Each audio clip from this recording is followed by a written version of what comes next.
kugonoku kudirecta mafirimu rine mapejiwo anodzidzisawo zvinhu zvakanaka. Saka isusu ndoshuwiro yedu yekuti muitewo sana Dhunda nana Kudzila. Uya mufana.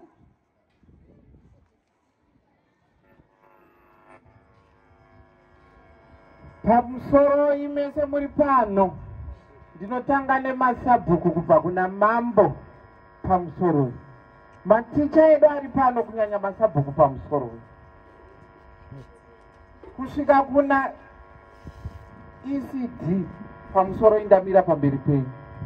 Vazukuru ahoi. Ahoi. Munobva nemaakwa nhasi mese.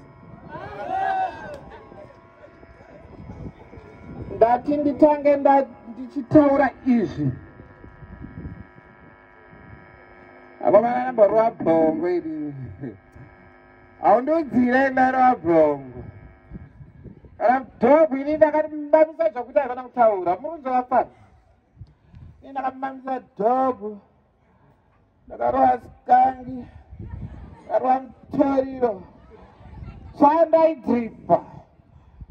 Mashota chipinde mukati. Hauna chaanondiudzira mufana. Ahori uko. Ndati ndikasvika padhe ndikaona bhombu zvabika kachikeni ndobva ndakalapula wari wake. Apa ndakarohwa nechi.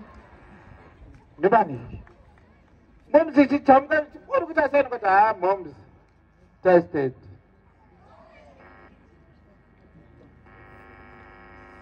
Ndaiba inini. Apana makamboba here.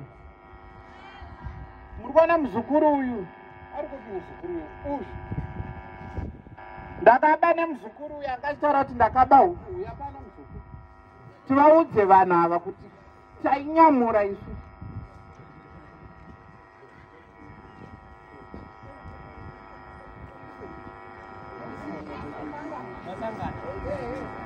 Ndakanyamura. Chimusikana chinaiti soda, ndista ichituma ichi chimusikana chamuri kuona ichi. Ndikuda kutodadza mapurisa. Kwavhisi wangu ari pano. Aiwa, mbomira zvemapurisa mani.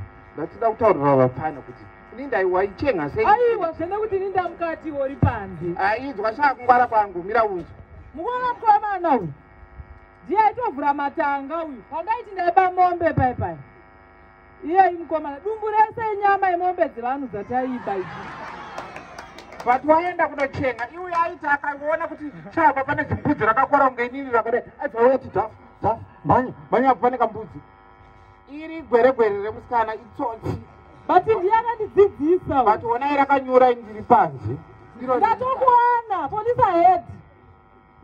Chindiregerera uri. Aiwa, ndikuregi. Aiwa, akasekuru hene cheni. Kuakiuzi wangu uya akataurwa naMajor Street kuti atsvagwe nemapurisa. Ari pano. Shoko raMwari kana ukabvunza sabhuku wakagarako zvinonzi regerera anokutadzira. Ini ndakaregerera. Ndinda. Asanda kuregerera ka. Ausati wandikumbira ruregerero. Haja agodha vari kutozviketa sha. Ini nditori pahours yori mukati. Waite. Asi vanaka. Terai munzwe. Handi muri kunzwa kuti ndiye wandaiba naye mombe nembudzi. Ani mukuona akasimba kudai. Musafunga kuti achiri kubaka nekuti akatoziva kuti kusungwa kwandaita ka zvadhakwa. Handiti. Musafunga kuti akazosimba nekuti akasara chiba ndapinda mukati.